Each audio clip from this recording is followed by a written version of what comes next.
professors are like way up the hierarchy and like students are like students. So I think I just ignore her because she ignored me. To be Filipino, to be foreign, was to be an alien. She was like, I can't do it. Like, Rochella, do we have a game today? I think our first instinct as immigrants is to seek out people of our own. Okay? To seek out people of our own.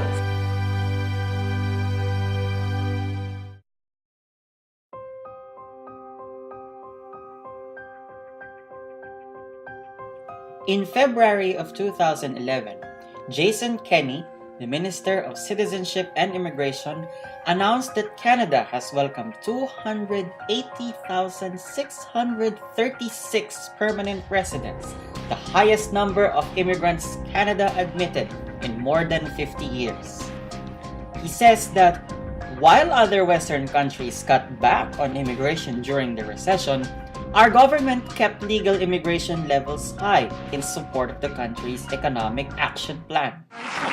Ridiculous. Not at all, Mr. Speaker, not at all. Ridiculous question.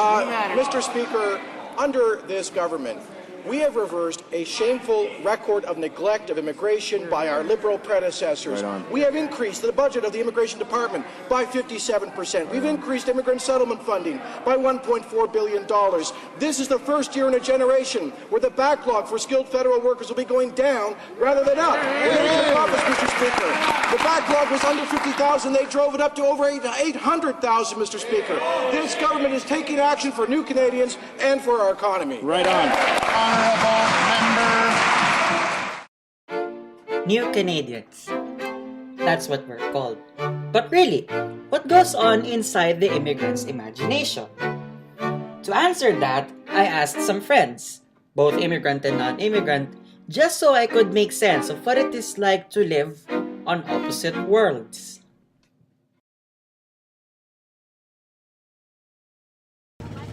They say, when you gotta go, you gotta go. And so, I traded this tropical weather, sun, sand, and sea, for this cold weather. There was a loss, to be honest. But if what's at stake is a brighter future, it's not surprising that the distant land becomes idealized. Well, I can't really remember anything because I was like, I don't know, 10 years old. Like, it was, vague. My memories are pretty vague, but when I heard about going here in Canada, it was just snow. Those are the main things: snow, toys, getting more money. Like, I guess, because you're working in another country, right? So yeah, I remember my aunts live in U.S., right? So whenever they come home, they get me like lotions, toys, shoes, or almost anything. Dollars, they give me those, $1 bills or whatever for treats and stuff. And yeah, I just think from that experience, that moment with my aunts, it's just, it's the place to go. Another motivation is a stable family life. I think their vision was largely shaped by our relatives who had immigrated out of the Middle East and out of India.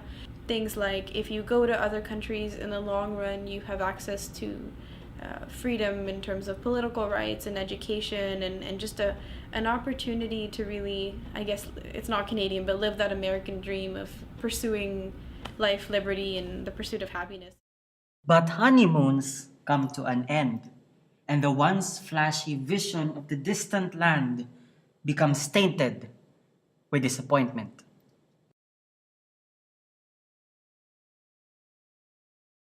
You know how they say when you're an adult and you come to a new country, it's harder for you to adapt compared to your kids. And that's exactly the case for her. Before in the Philippines, we had like maids that would constantly do the chores, the laundry and stuff. And now, you have to be independent. Some frustrations really hit home. When I was still in the Philippines, I went to university for half a year, so that's like one semester. Then when I came here, they told me that I don't have enough credits, so I had to go back for a year and a half. I went back to high school and did my grade 11 and then did grade 12.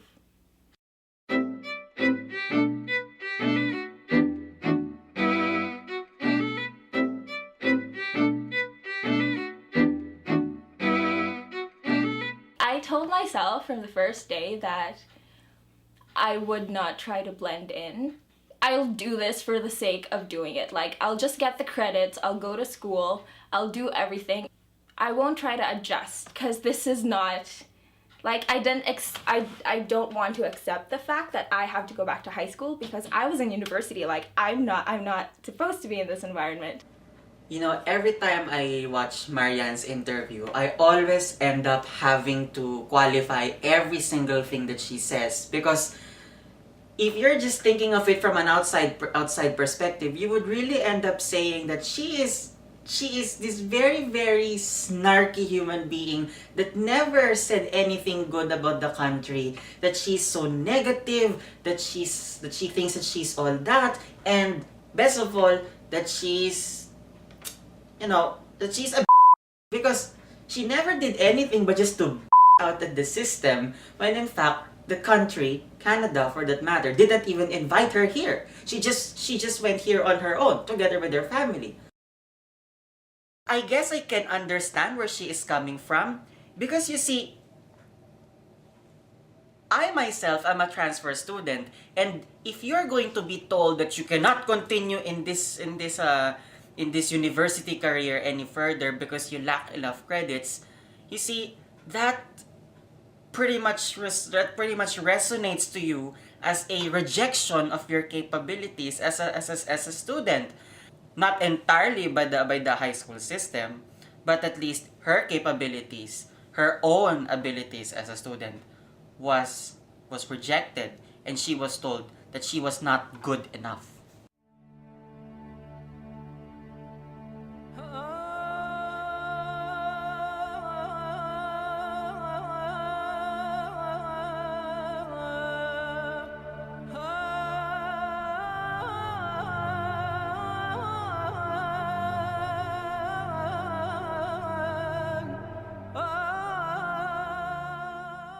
If I could compare the differences that my older brother was having, he came to the country when he was in grade 7, and he had actually, based on the schooling he did in Dubai, he should have started grade 8 here based on his age, but he was asked to repeat grade 7. And I remember my mother telling us that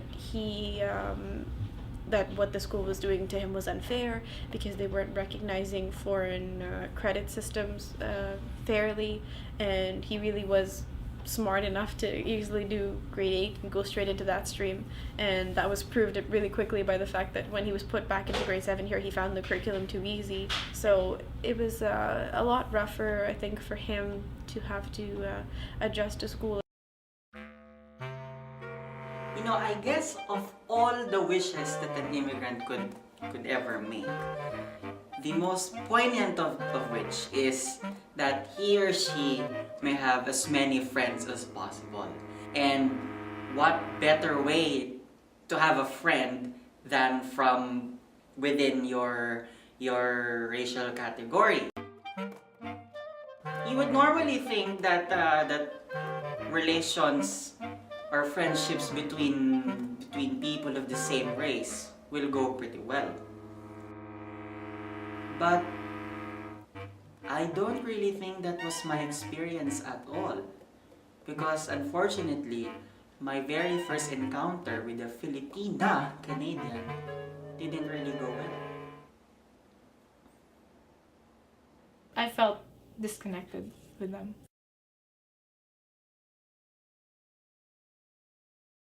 To be Filipino, to be foreign, was to be an alien. No one would accept you, and people would just make fun of you, and I just had to stop that. So I tried my best to be North American. So, I get out of the van, and then I started walking to my classes, my bags, and my books in my bag, and then from behind me, all I hear is like, "Nikki, mahal kita!" And I'd be like, "Mom, shh, you know? And then she's like, I'm so sorry, Nikki, I love you. And then I just feel like, Mom, if I know we're foreign, no, shh, you know, it'd just be the weirdest thing. And I guess because of that, and because of the fact I wanted to be like North American, I purposely not allow my friends to meet my parents because of those situations.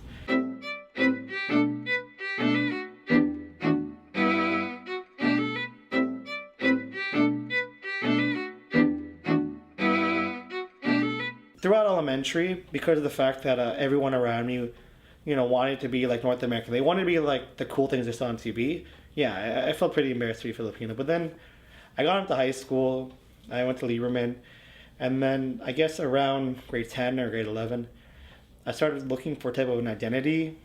But then, you know, I thought to myself, what do I really like in life? And I realized that being Filipino was sort of that. Just kind of like this traditional sense of that, you know, having family values, being wholesome, being hospitable to everyone, being kind. These are kind of things I couldn't find in a North American lifestyle. If you ask me now, I'm not going to say I'm like 100% Filipino or Pinoy. I don't know the language at all, but I definitely think it's a better lifestyle to live than North American. Fresh off the boat Filipinos. There was a couple of recent immigrants that went to my high school. One girl, she was in Canada maybe like 2 or 3 years, but she still had a accent. I would consider her fresh off the boat.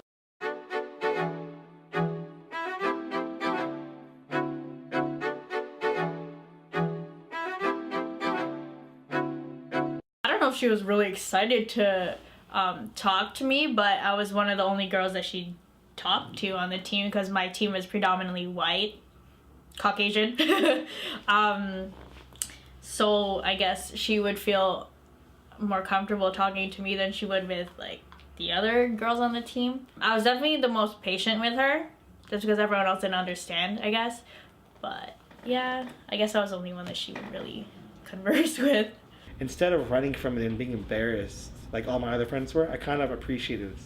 There was something nice about just having a tradition, something like having roots to something, you know?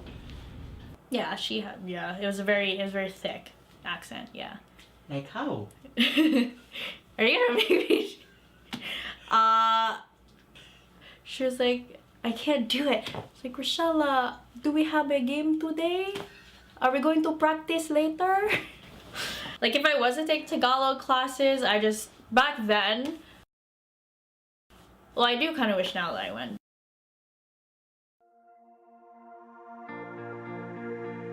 I went halfway around the world in search of a better future.